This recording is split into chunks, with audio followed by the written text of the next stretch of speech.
इस एपिसोड के आगाज़ में आप देखेंगे आसिया देस्वीना के पास आती है और कहती है, ये बच्चा तुम्हें नुकसान पहुंचा रहा है, इसे ज़ाया कर दो। ये सुनकर देस्वीना कहती है, तुम लोग मुझसे हसद करते हो। अगर उरूज को कुछ भी बताया तो मैं तुम्हें मार डालूंगी।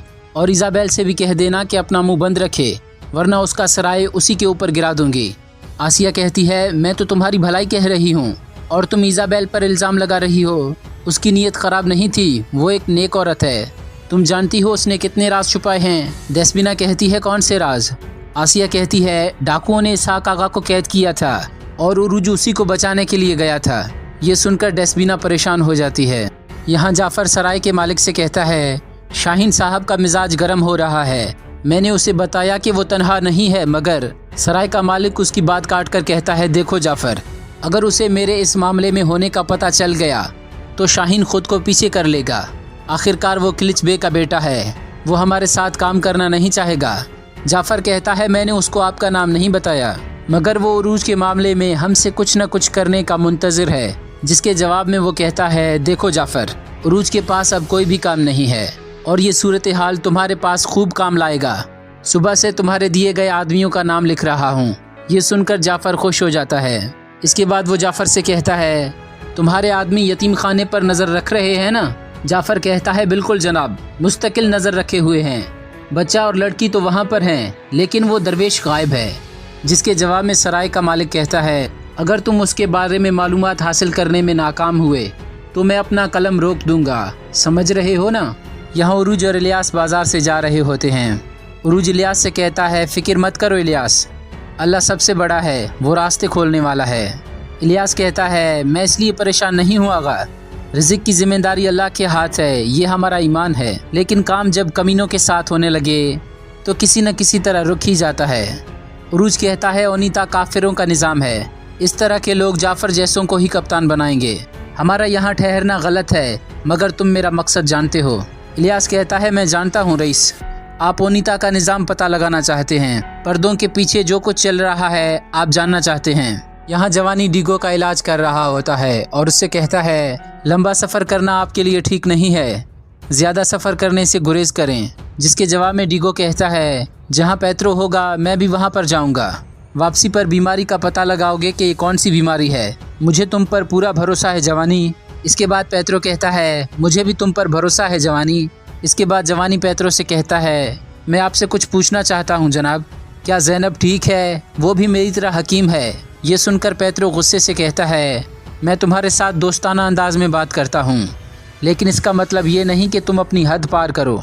इसके बाद पैत्रो कहता है, मैं तुम्हें समझ सकता हूँ जवानी, और तुम्हारी आंखों में उसके लिए मोहब्बत भी देख रहा हूँ, लेकिन ज़ैनब तुम्हारी सोच से ज़्यादा ख़तरनाक है। इसी दौरान रात को वहाँ पर आ जाता है और कहता है, हमारे लोगों ने अबू मोहम्मद को ज़िंदा पकड़ लिया है। ये सुनकर पैत्रो बहुत खुश हो जाता है। यहाँ देस्वीना उरूज से कहती है, आपने मुझे अपने ख़ानदान के बारे में क्यों नहीं बताया? क्या मैं आपका ख़ानदान नहीं हूँ? उरूज कहता है, तुम्हें इस बारे में किसने बताया? देस्वीना कहती है, हर कोई जानता है, यहाँ तक कि वो इज़ाबेल भी जानती है और मैंने भी लोगों से सुना है। उरूज कहता है, मैं तुम्हें बताने ही वाला था, लेकिन मैं तुम्हें परेशान नहीं करना चाहता था। इसके बाद देस्वीना कहती है, इसहाक आगा कैसे हैं? आप उन्हें यहाँ पर लेकर आते ताकि हम उनका अच्छी तरह से ख्याल रखते। उरूज कहता है, मैंने उनसे कहा था, लेकिन उन्होंने मेरी बात नहीं मानी और मिदेली चले गए। देस्वीना कहती है, जब हमारा बच्चा पैदा होगा तो हम उनके पास जाएंगे, शायद बच्चे को देखकर उन्हें तसल्ली हो और वो हमें माफ़ कर दें। यहाँ ज़ैनब उस दीवाने को समझा रही होती है कि ज़्यादा चीखो चिल्लाओ नहीं, यहाँ छोटे बच्चे हैं, ये डर जाएंगे। लेकिन वो दीवाना फिर से चिल्लाने लग जाता है। इसी दौरान लीना ज़ैनब के पास आकर कहती है, मैंने हर तरफ देखा है, हमज़ा नज़र नहीं आ रहा। ये सुनकर ज़ैनब कहती है, अब तुम बच्चों का ख्याल रखो और मेरा खंजर उठा कर लाओ। यहाँ हमज़ा एक कुएं के करीब खड़ा होता है और रो रो कर अपने बाबा को याद कर रहा होता है। इसी दौरान उसे एक ख्याल आता है जिसमें उसका बाबा उससे कह रहा होता है, ये कुआं मेरा दोस्त है, मेरा राजदार है, मैं इसी से अपने राज की बातें करता हूँ। जिसके जवाब में हमज़ा कहता है, क्या ये आपको जवाब देता है? उसका बाबा कहता है, ये एक अंधा कुआं है, अगर तुम कोशिश करोगे तो इससे पानी निकलेगा या फिर कोई राज। इस ख्याल के बाद हमज़ा उस कुएं से एक बाल्टी को बाहर निकालता है और उसके नीचे से एक थैली निकाल कर अपनी जेब में डाल देता है और एक ख़त भी निकालता है जिसे वो पढ़ने लग जाता है। इस खत में उसका बाबा लिखता है, अब तुम एक मकतूब पढ़ रहे हो, इसका मतलब है कि मैं इस दुनिया से रुखसत हो चुका हूँ। मुझे तुमसे 2 चीज़ें मतलूब हैं। एक अमानत तुम्हारी गर्दन में डाल दी है, उसे मिदेली के किताबों वाले उस्ताद सुलेमान के हवाले करो। वो अच्छी तरह जानते हैं कि क्या करना है। वहाँ तक पहुँचने के लिए मैंने कुछ रकम भी रखी है। मेरी तुमसे पहली वसीयत है, ये जो तुम्हारी गर्दन में अमानत है, इसे हरगिज़ जालिमों के हवाले मत करना। तुम्हारा नाम हमज़ा है और हमज़ा कभी जालिमों से नहीं डरता, तुम भी मत डरना। इसके बाद हमज़ा खड़ा हो जाता है और कहता है, मेरा नाम हमज़ा है, मेरा नाम हमज़ा है। ये कहकर वो वहाँ से चला जाता है। यहाँ इज़ाबेल जाफ़र को सोना देते हुए कहती है, ये लो और यहाँ से दफ़ा हो जाओ। जिसके जवाब में जाफ़र कहता है, इतना गुस्सा मत करो, तुम्हारी खूबसूरती कम हो जाएगी। मेरा चेहरा देखने की आदत डाल लो, क्योंकि अब हम काफ़ी देर तक कारोबार करने वाले हैं। इज़ाबेल कहती है, फ़िक्र मत करो जाफ़र, जल्द हालात पहले जैसे हो जाएंगे और मेरे बाबा जान जाएंगे कि वो नाअहल लोगों के साथ काम कर रहे हैं। इसी दौरान जाफ़र का आदमी आकर उसे कहता है, साइड में आए, मुझे आपसे बात करनी है। जिसके बाद वो उसे हमज़ा के बारे में बताता है कि वो कहीं चला गया था। अब वो एक बंदरगाह पे एक कप्तान से बात कर रहा है। ज़ैनब भी यतीम खाने से निकल चुकी है और वो भी बंदरगाह की तरफ जा रही है। ये सुनकर जाफ़र कहता है, अगर वो फ़रार हो गए तो हम मारे जाएंगे, हमें किसी न किसी तरह उन्हें रोकना होगा। ये कहकर वो वहाँ से चले जाते हैं। यहाँ मेदली में उस्ताद सुलेमान के पास वो दरवेश पहुँच जाता है। उस्ताद सुलेमान उसका इस्तकबाल करते हैं और कहते हैं, मैं आपको यहाँ देखकर हैरान हूँ, लेकिन मुझे बहुत खुशी हुई कि आप यहाँ पर आए। इसके बाद दरवेश बैठ जाता है और उस्ताद सुलेमान से पूछता है, क्या जो मैंने सुना है वो सच है?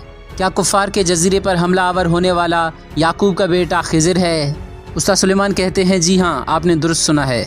दरवेश कहता है, खिज़िर एक बहादुर जंगजू बन चुका है, क्या आप इसका मतलब समझते हैं? ये सुनकर उस्ताद सुलेमान कहते हैं, क्या अमानत उसके सुपर्द करने का वक्त आ चुका है? दरवेश कहता है, नहीं, अमानत सिर्फ हमारे पास है, बहुत जल्द खिज़िर इसका हकीकी मालिक बन जाएगा, लेकिन अब हमें उसकी तरबियत करनी होगी। आप उसे सिर्फ वही बताएं जिसकी आपको इजाज़त है। यहाँ खिज़िर भी उस्ताद सुलेमान के पास आ रहा होता है। इसी दौरान वो दरवेश को देखकर रुक जाता है। उस्ताद सुलेमान दरवेश का एहतराम कर रहे होते हैं। ये देखकर खिज़िर कहता है, ये शख्स आखिर कौन है जिसका उस्ताद सुलेमान भी एहतराम कर रहे हैं? फिर वो मालूम करने के लिए दरवेश का पीछा करने लग जाता है। यहाँ हमज़ा एक कप्तान के साथ कश्ती में सवार हो रहा होता है।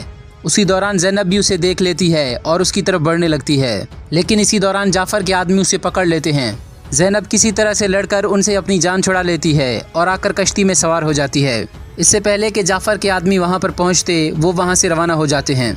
ये देखकर जाफ़र कहता है, ये ठीक नहीं हुआ। इसी दौरान उसकी नज़र एक बटवे पर पड़ती है, जिसे उठाकर वो कहता है, ये बटवा उस बच्चे के हाथ से गिरा है, ये हमारे काम आ सकती है। ये कहकर वो उसे अपनी जेब में डाल देता है और वहाँ से चला जाता है। यहाँ दरवेश एक गार में पहुँच जाता है और खिज़िर भी उसका पीछा करते हुए वहाँ पर पहुँच जाता है।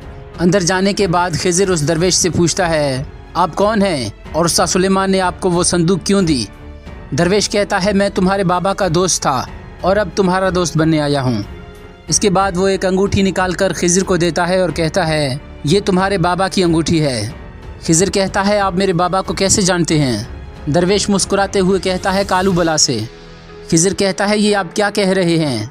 जिसके बाद दरवेश कहता है, क्या तुम एक कहानी सुनना पसंद करोगे? एक तुर्क बहादुर की कहानी जो बहुत से लोगों के लिए हीरो बन गया।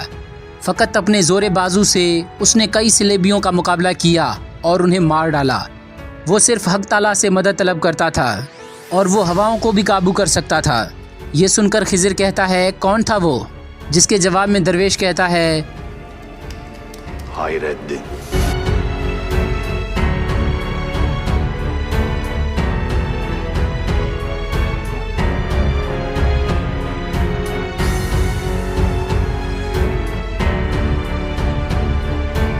खिज़िर कहता है, मैंने ये नाम कभी नहीं सुना। दरवेश कहता है, एक दिन तुम उसे जान लोगे। तारीख में, पूरे कुर्रे अर्ज़ में और दरियाओं में हर कोई उसे एक दिन जान जाएगा। खिज़िर कहता है, कहाँ है खैरुद्दीन? अगर वो इतना ताकतवर है तो अब कहाँ है? क्या वो मर गया? दरवेश कहता है, वो एक गार में है, माँ की कोख की तरह तारीक गार में। अगर वो ठीक रहा तो उभरेगा और अगर गलत हुआ तो मर जाएगा। मैं दुआ करता हूँ कि वो ठीक रहे। ये कहकर दरवेश खड़ा हो जाता है। खिज़िर भी खड़ा होने की कोशिश करता है तो दरवेश उसके सीने पर हाथ रखकर कहता है, तुम यहीं रहो, पैदाइश और मौत के दरमियान बहुत वक्त बाकी है। इसके बाद खिज़िर वहीं पर बेहोश हो जाता है और दरवेश वहाँ से चला जाता है। नाज़रीन मोहतरम, यहाँ पर यह एपिसोड ख़त्म हो जाती है। अगर आपको हमारी वीडियो अच्छी लगी तो हमारे चैनल को सब्सक्राइब कर